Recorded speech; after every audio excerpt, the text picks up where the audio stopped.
Friends, can you understand English? Of course, yes. क्या आप हिंदी में हमसे बात कर सकते हैं? Hopefully, yes. क्या आप हमसे गुजराती में बात कर सकते हैं? Probably not. क्या आप फ्रेंच में हमसे बात कर सकते हैं? नहीं.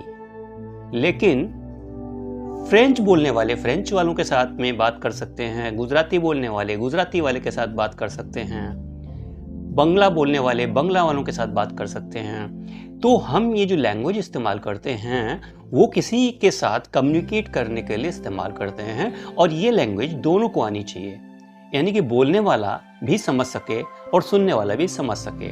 सुनने वाला सुनने के बाद जब जवाब दे तो बोलने वाले को समझ में आना चाहिए।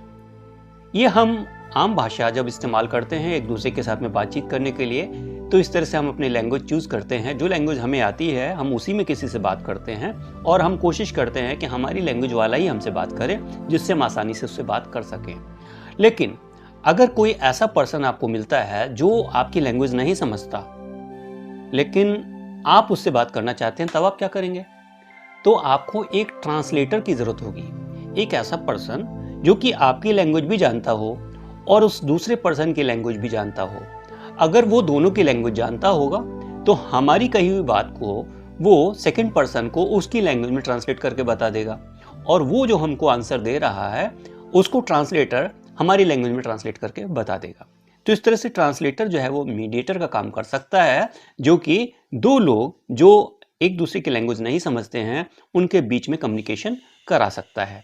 ये बात अभी हम ह्यूमन बींग्स के लिए कर रहे थे, लेकिन अब आइए हम बात करते हैं कंप्यूटर लैंग्वेजेस की। जी हाँ, कंप्यूटर में हम कम्युनिकेशन करने के लिए जो लैंग्वेजेस इस्तेमाल करते हैं वो किस तरह काम करती हैं, इसके बारे में आइए अब हम जानते हैं। तो अब अगर हम कंप्यूटर के साथ कम्युनिकेट करना चाहते हैं तो हमें किस लैंग्वेज में बात करनी होगी? Computer is a machine. Machine कौन सी लैंग्वेज जानती है? मशीन तो कोई लैंग्वेज नहीं जानती है। मशीन केवल स्विच ऑन स्विच ऑफ जानती है, और ये स्विच ऑन और स्विच ऑफ रिप्रेजेंट करने के लिए दो कोड्स इस्तेमाल किए जाते हैं जिनको बाइनरी कोड कहते हैं। 0 स्विच ऑफ को रिप्रेजेंट करता है, जबकि 1 स्विच ऑन को रिप्रेजेंट करता है। तो 0 और 1 को मिला करके उसका जो कॉम्बिनेशन बनता है, उससे हम जो कोड्स बनाते हैं उन कोड्स को कंप्यूटर समझता है, और उन कोड्स से जो हम अपनी बात कहते हैं वो जो लैंग्वेज है उसको मशीन लैंग्वेज कहते हैं। तो मशीन लैंग्वेज वो लैंग्वेज है जिसको कंप्यूटर समझता है। जब कंप्यूटर स्टार्टिंग में बने तो उसमें केवल मशीन लैंग्वेज में ही प्रोग्रामिंग की जाती थी, और मशीन लैंग्वेज में जब हम कोई भी कोड लिखते थे तो उसमें एक भी 0 या एक भी 1 अगर कम हो जाए या अपनी पोजीशन से हट जाए या उसकी पोजीशन चेंज हो जाए तो पूरा ही मीनिंग बदल जाता था, गलतियां हो जाती थी, एरर्स आ जाती थी, और वो प्रोग्राम काम नहीं करता था। तो ये मशीन लैंग्वेज बहुत ही डिफ़िकल्ट होती थी लिखने के लिए, लेकिन कंप्यूटर मशीन लैंग्वेज ही समझता है। तो सबसे पहले जो फर्स्ट जनरेशन कंप्यूटर बने उसमें मशीन लैंग्वेज का इस्तेमाल किया गया, जो कि बाइनरी कोड्स पर बेस्ड होते थे। इसके बाद साइंटिस्ट ने सोचा कि इसको थोड़ा सिंप्लीफाई किया जाए, और सिंप्लीफाई करने के लिए एक नई लैंग्वेज बनाई गई। ये जो नई लैंग्वेज बनी इसका नाम था असेंबली लैंग्वेज। असेंबली लैंग्वेज जिसमें असेंबली कोड इस्तेमाल किए जाते थे। असेंबली कोड कुछ इंग्लिश के शॉर्ट वर्ड होते थे जिसको कि कंप्यूटर ट्रांसलेट करके समझ लेता था। फॉर एग्जाम्पल ऐड, ADD, अगर ऐड लिखा जाए तो कंप्यूटर समझता था कि एडिशन करना है। SUB, सब का मतलब सब्ट्रैक्शन कंप्यूटर समझता था। MUL मतलब मल्टीप्लिकेशन। तो इसी तरह से ये छोटे छोटे कुछ कोड्स बनाए गया जिन्हें निमोनिक कोड्स बोलते हैं। तो ये निमोनिक कोड्स और बाइनरी नंबर्स मिला करके एक लैंग्वेज बनाई गई जिसे असेंबली लैंग्वेज नाम दिया गया।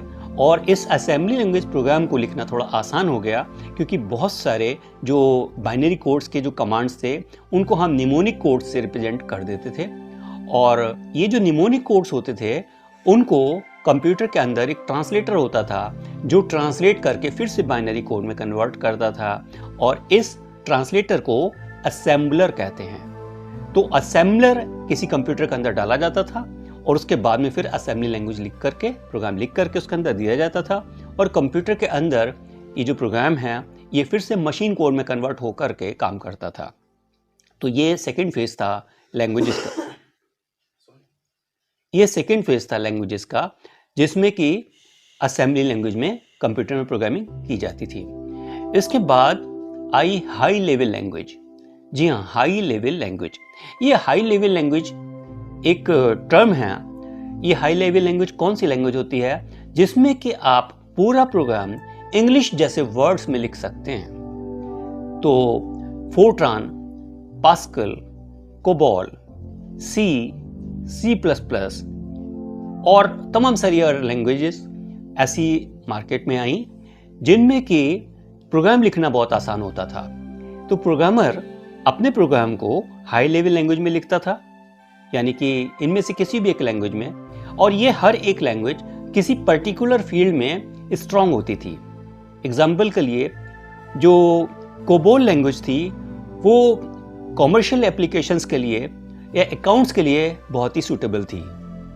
इसका कोबोल का फुल फॉर्म है common business oriented language, COBOL है।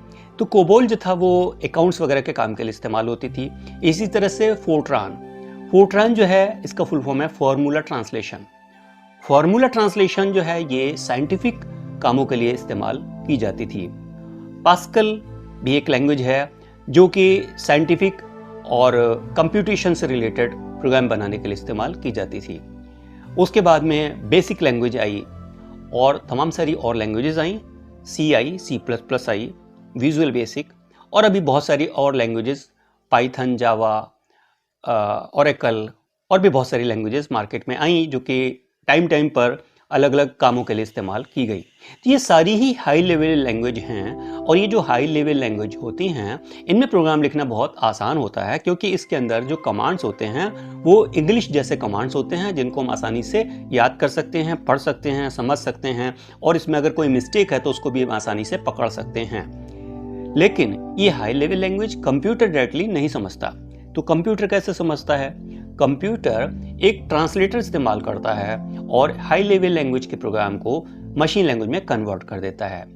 ये ट्रांसलेटर प्रोग्राम भी दो तरह के होते हैं, एक होता है कंपाइलर और दूसरा होता है इंटरप्रेटर।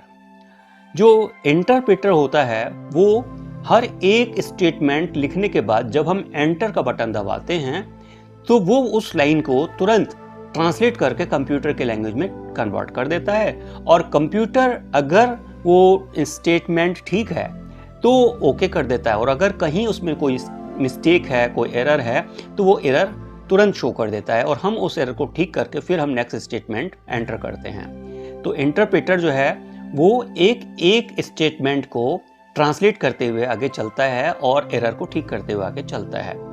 दूसरा होता है कंपाइलर। कंपाइलर कैसे काम करता है कि जब आप पूरा प्रोग्राम बना करके इनपुट कर देते हैं तो फिर कंपाइलेशन प्रोसेस स्टार्ट होता है, फिर ट्रांसलेशन स्टार्ट होता है, और फिर कंपाइलर ये बताता है कि आपकी किस सेंटेंस में, कौन से स्टेटमेंट में, किस जगह पे कौन सी एरर है। तो एक साथ में बहुत सारी एरर्स, आपको 500 एरर, 250 एरर, 300 एरर, ऐसी बहुत सारी एरर्स मिल जाती हैं, और फिर उनको आपको रेक्टिफाई करना पड़ता है। फिर जब सारी एरर्स खत्म हो जाती है तब आपका प्रोग्राम ठीक होता है, तब वो प्रोग्राम काम करता है। तो ये कंपाइलर का काम होता है कि वो एक साथ में प्रोग्राम को ट्रांसलेट करे, और जो इंटरप्रेटर होता है वो एक एक स्टेटमेंट को ट्रांसलेट करते हुए चलता है। ये दो तरह के ट्रांसलेटर्स होते हैं जो हाई लेवल लैंग्वेज को मशीन लैंग्वेज में कन्वर्ट करते हैं, और उसके बाद जब प्रोसेस हो जाता है तो जो आउटपुट आता है उसको फिर से मशीन लैंग्वेज से हाई लेवल में कन्वर्ट कर देते हैं। यानी कि जो आपको आउटपुट मिलता है स्क्रीन पर, वो आपको इंग्लिश वर्ड्स में ही मिलता है, आपको कहीं मशीन कोड देखने को नहीं मिलते हैं। और ये जो मशीन कोड अंदर जो काम कर रहा होता है, जो प्रोग्राम अंदर काम कर रहा होता है, जिसको आप देख नहीं पाते हैं, इसी वजह से जब हम सॉफ्टवेयर वर्ड इस्तेमाल करते हैं और तो हम डेफिनेशन में बोलते हैं कि software is that part of computer to which we can not see और टच, क्योंकि वो पार्ट जो कंप्यूटर के अंदर काम कर रहा है, एक्चुअल सॉफ्टवेयर वही है जो कि मशीन कोड्स में है, जिसको हम देख नहीं पाते, जिसको हम छू नहीं सकते। और जो हम प्रोग्राम इस्तेमाल करते हैं, हाई लेवल लैंग्वेज का जो प्रोग्राम जिनको हम बनाते हैं, पेन से लिख सकते हैं या कंप्यूटर स्क्रीन पर टाइप कर सकते हैं, ये जो हाई लेवल लैंग्वेज का प्रोग्राम होता है इसको कहते हैं सोर्स कोड। और जो कंप्यूटर के अंदर जो काम कर रहा होता है प्रोग्राम, उसको कहते हैं ऑब्जेक्ट कोड। तो ऑब्जेक्ट कोड वो है जो कंप्यूटर के अंदर फंक्शन कर रहा है, जो बाइनरी फॉर्म में है, और सोर्स कोड वो है जो हम अपनी लैंग्वेज में, जो हाई लेवल लैंग्वेज है, उसमें लिख करके कंप्यूटर को फीड करते हैं।